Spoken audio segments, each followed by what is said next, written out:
কি ভাবছো আমাদের বিচ্ছেদ হয়ে গিয়েছে বলে আমি তোমাকে ভুলে গেছি? না, আজও ভুলতে পারিনি। আজও সকাল থেকে শুরু করে রাতে ঘুমিয়ে পড়ার আগ পর্যন্ত আমার প্রথম এবং শেষ ভাবনা তুমি।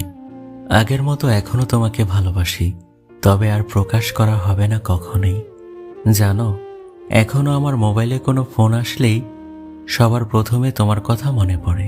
মোবাইলে কোনো নোটিফিকেশন আসলে মনে হয় হয়তো তুমি মেসেজ দিয়েছো।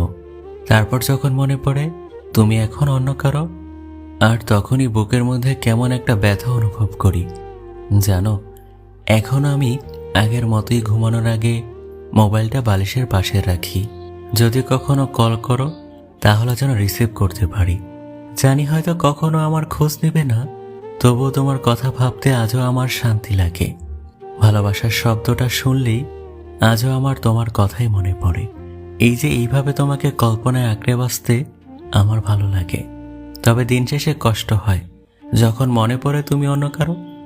তবে আমি দূর থেকেই চাই তুমি অনেক ভালো থাকো, পৃথিবীর সকল সুখ তোমার হোক।